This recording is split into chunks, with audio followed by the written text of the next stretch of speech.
Hello, I am Wander001 and this is my review of the Asus GX950 laser gaming mouse, as you can see right here. To start off, I'm just going to go over the quick general specifications. It is a 4.8 inch in length mouse with a width at the widest point, because you can see it does taper off at the top. So at the widest point, it has a width of 3 inches, as well as, again, at the highest point, a height of 1.5 inches. It is a right-hand oriented mouse, as you can tell by that little slope right there. It has a braided cable that is 3 inches shy of a 6-foot cable, and also comes with a gold-plated USB connector there. Now, gold plating on connections, some people believe it helps increase performance. I'm of the camp that does not quite believe that hype, but just in case you're wondering, this particular mouse does have a gold-plated USB connector there. I did neglect to mention at the introduction portion that this is a laser mouse, so you are going to get a better mousing or tracking than you would with a standard optical mouse. Again, I've had this one and one other laser mouse, and laser does do a little better. For me and my casual gaming self, the difference between optical and laser, not so much of a difference.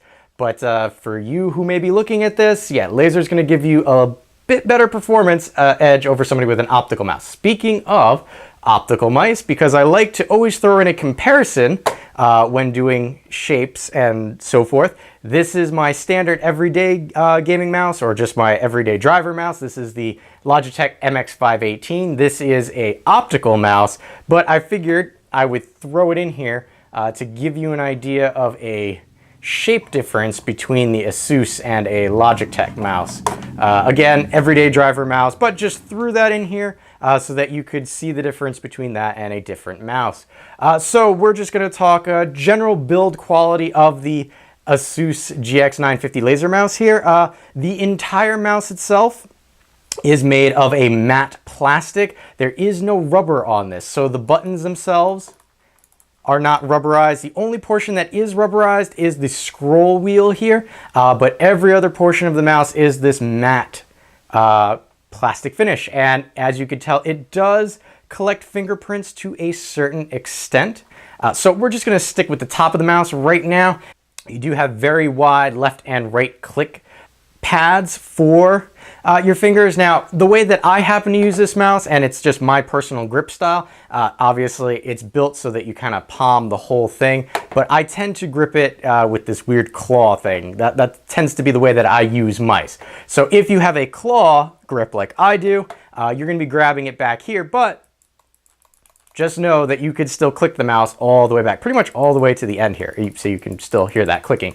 If you're worried about click life, I've been using the mouse for about 3 months now, primarily playing Guild Wars 2 and Diablo 3. So Diablo 3 at the very least, you do know how click heavy of a game that is. Haven't noticed any delay or problems with the clicking. Going to the scroll wheel here, there is a center click for the scroll wheel, but no left and right clicking. You can click by trying to do a right tilt, but I think that's just the way the mouse is built, not necessarily a design feature.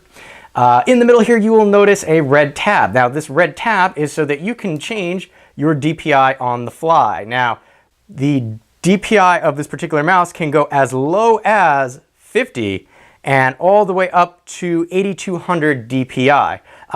By default, the programmed DPI is 800, 1600, 3200, 5600, and then 8200. So yes, you actually get 4 programmable steps with the DPI switch here.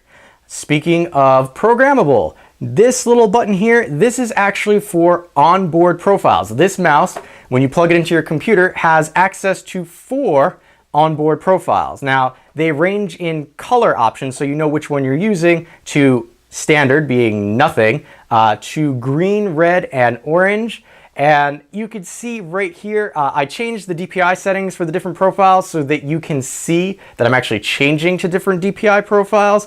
But this is just to give you an example of you have 4 profiles that you can have 4 specified DPI settings.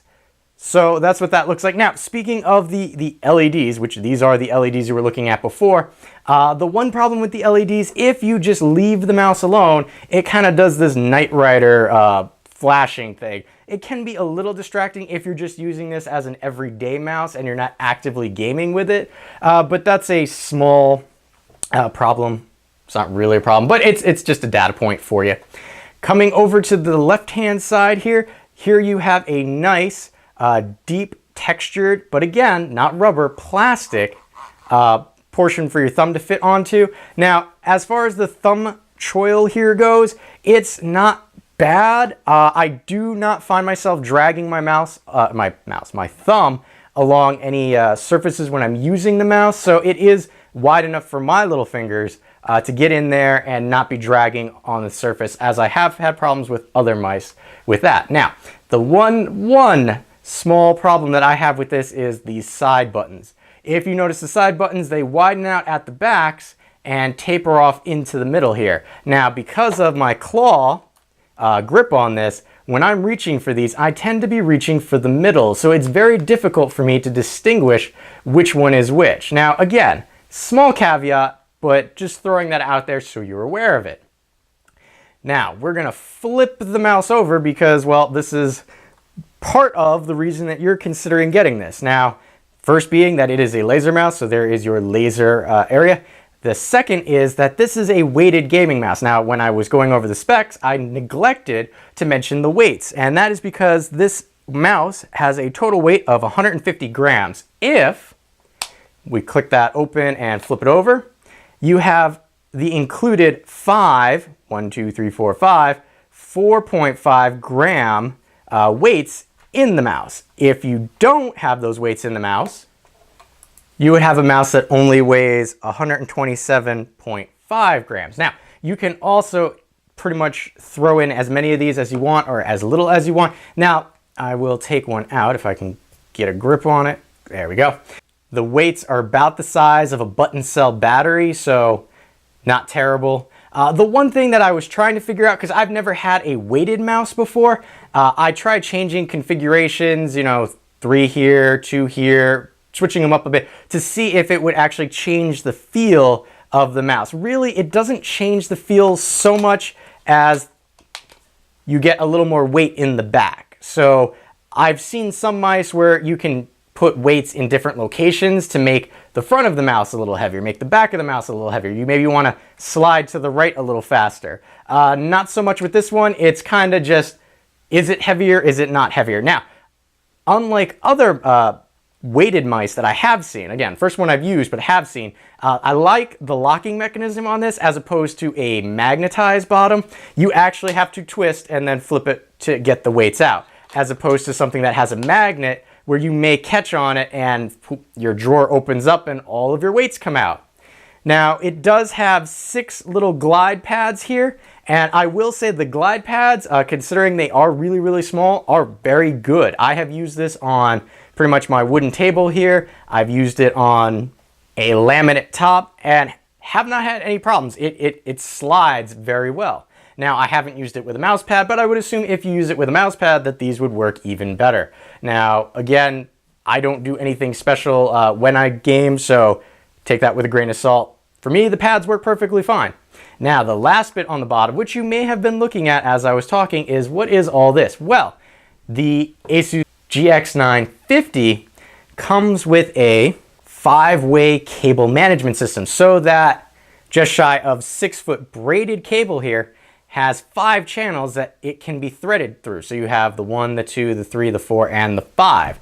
Now, at first I thought this was kind of gimmicky, but then the more I thought about it, the more I realized this will allow me to have the cable stick out and not get in the way of other things that may be plugged into my computer. Now, I have an Asus computer, and the way that they handle USB ports, because the entire back of the computer is fan, all that is on the side. So if I had the cable sticking out as I do now, it would get in the way of a USB stick that I have in the computer. But if I put it through the side here, not so much of a problem.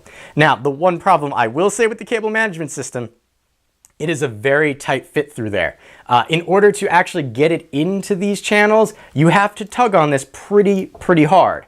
And I don't know about you, but if I paid, you know, a decent price for this mouse,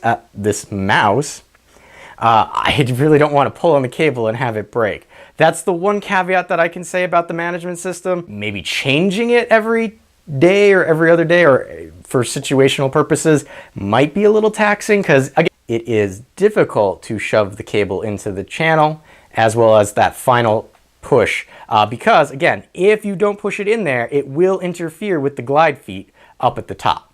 But a small inconvenience. If you get it to where you like it and don't have to change it again, I think that this is a great system.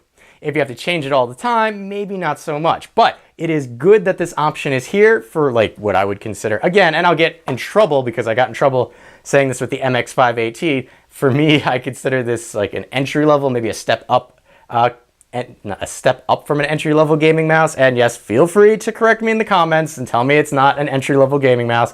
I'm okay with that. But for the feature set and the price point, and that's the big thing, the price point, this is a entry level for me. So speaking of price, it is a $54 mouse if you can find it on Amazon for that. Prices do change on Amazon, so just keep that in mind. So last bit is, what can you use this mouse with? It is compatible pretty much all the way back to Windows XP, going forward to Windows 10. I have used this with my Windows 10 machine. I just plugged it in, drivers downloaded, it is good to go. So if you have all the way back to Windows XP or Windows 10, you don't have a problem with this particular mouse. So all in all, if you're looking for a nice, quote-unquote entry-level gaming mouse that is laser, that uses a laser sensor, I would highly recommend the Asus GX950 here. I have been Wander001. If you have any questions or comments, please leave them in the area below. And as always, thanks for watching.